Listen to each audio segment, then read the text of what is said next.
হরিদাস বাবুকে গ্রেপ্তার।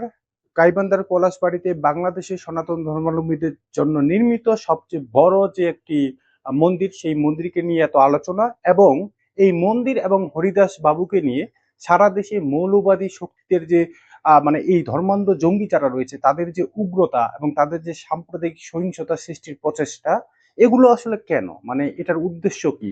তো সেই বিষয়গুলো নিয়ে আজকে আমরা আলোচনা করব। সুপ্রিয় দর্শকবৃন্দ, ভয়েস অফ মাইনরিটির পক্ষ থেকে আপনাদের সবাইকে শুভেচ্ছা জানাচ্ছি। আশা করি আপনারা সকলেই ভালো আছেন। আপনারা জানেন যে গত কিছুদিন আগে এই হরিদাস বাবুকে মানি লন্ডারিং এর একটি অভিযোগ তুলে গ্রেপ্তার করা হয়েছে এবং তার বিরুদ্ধে যে অভিযোগটি আনা হয়েছে প্রায় 10 কোটি টাকার মতো লেনদেন তার ব্যাংক অ্যাকাউন্ট থেকে হয়েছে এবং এটাকেই মানি লন্ডারিং এর একটি অভিযোগে টেনে নিয়ে এসে ইতিমধ্যে তাকে গ্রেপ্তার করা হয়েছে।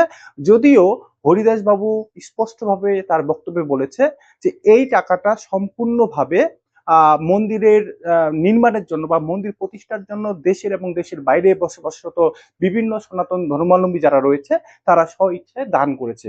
কিন্তু তার এই কথাটাকে গুরুত্ব না দিয়ে ইতিমধ্যে 4 দিন তাকে রিমান্ডে নেওয়া হয়েছিল এবং রিমান্ডের শেষে গতকালকে তার যে জামিনের জন্য আবেদন করা হয় সেই জামিন না মঞ্জুর করে তাকে কিন্তু কারাগারে পাঠানো হয়েছে।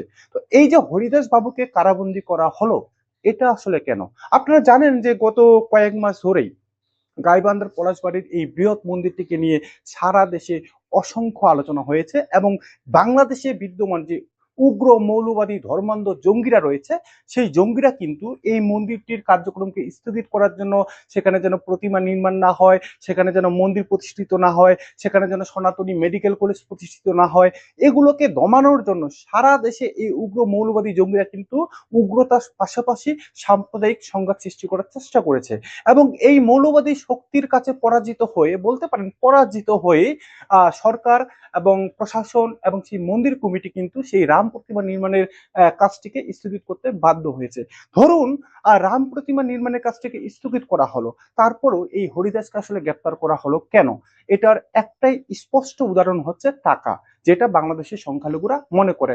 আপনারা জানেন যে এই গাইবান্ধার যে মন্দিরটি, এই মন্দিরে প্রতিনিয়ত মানে প্রতিদিন দেশের বিভিন্ন প্রান্ত থেকে শুরু করে বিভিন্ন দেশ থেকে অসংখ্য সনাতনী ভক্ত কিন্তু সেই মন্দিরটি দর্শনের জন্য আসে এবং এই মন্দিরটি প্রতিষ্ঠা করার জন্য বা এই মন্দিরটির যে মিনি মিনি প্রজেক্টগুলো রয়েছে সেগুলোকে সাফল্যমণ্ডিত করার জন্য তারা কিন্তু স্বইচ্ছা সেখানে টাকা দান করে এবং এই টাকাটা কিন্তু দিন শেষে একটা বড় অ্যামাউন্টে দাঁড়ায়।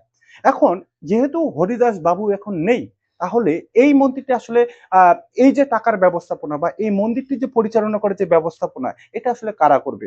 আমরা যতটুকু জানি যে যখন হরিদাস বাবু ছিল তখন তিনি নিজেই এবং মন্দির কমিটির যে একটা মানে মন্দির পরিচালনার যে একটা কমিটি ছিল তারা কিন্তু মন্দিরটিকে পরিচালনা করতো, সমস্ত আর্থিক হিসাব নিকাশ দেখতো।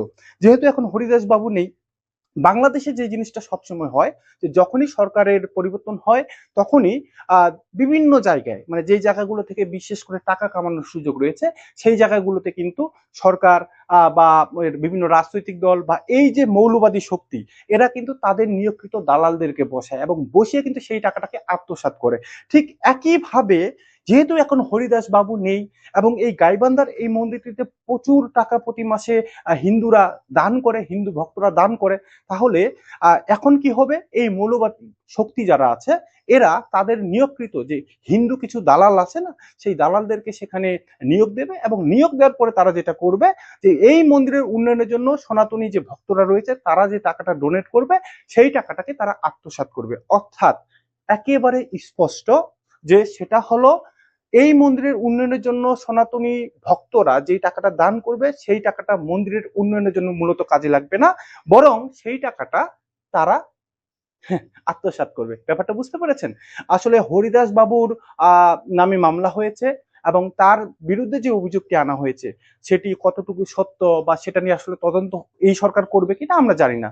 কিন্তু বাংলাদেশের সনাতনী যারা রয়েছে, বাংলাদেশি যারা সংখ্যালঘু রয়েছে, তাদের অন্তত এই বিষয়টা ইনশিওর করা উচিত যে সেই মন্দিরে কোনোভাবেই যেন কোনো মৌলবাদী শক্তি বা কোনো অপশক্তির দালাল যেন সেখানে নিয়োগপ্রাপ্ত না হয়। অর্থাৎ মন্দিরের উন্নয়নের জন্য যে টাকাটা সনাতনী ভক্তরা দান করবে সেটা যেন সঠিকভাবে মন্দিরের উন্নয়নের জন্য কাজে লাগে, সেই ব্যাপারটার মানে সেই বিষয়ে বাংলাদেশের প্রত্যেকটি সনাতনীর আসলে সচেতন থাকা উচিত।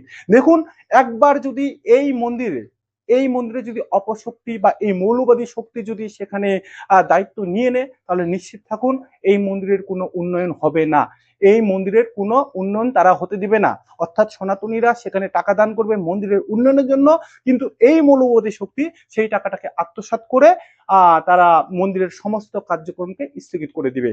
যেই হরিদাস বাবু দেশের সনাতনীদের কথা বিবেচনা করে এত বড় একটি স্বপ্ন দেখেছিল, তার সম্পূর্ণ স্বপ্নটা ধূলিসাৎ হয়ে যাবে। আশা করি বাংলাদেশের সংখ্যালঘুরা, বাংলাদেশের সনাতনী সমাজ এই বিষয়টিকে গুরুত্ব সহকারে দেখবে। আমরা আপনাদের সকলের নিকট অনুরোধ রাখবো যে আপনারা এই ব্যাপারে সচেতন থাকুন। কোনোভাবেই সেই মন্দির পরিচালনা করার কোনো জায়গাতে যেন এই মৌলবাদী বা কোনো অপশক্তি জায়গা নিতে না পারে, বা তাদের কোনো দালাল যেন সেখানে নিয়োগ না পায়, সে ব্যাপারে আপনারা সচেতন থাকবেন। আর আমাদের এই রিপোর্টের সাপেক্ষে আশা রাখি আপনারা আপনাদের মূল্যবান মন্তব্য আমাদেরকে অবশ্যই জানাবেন। সবাই ভালো থাকবেন, সুস্থ থাকবেন। নমস্কার।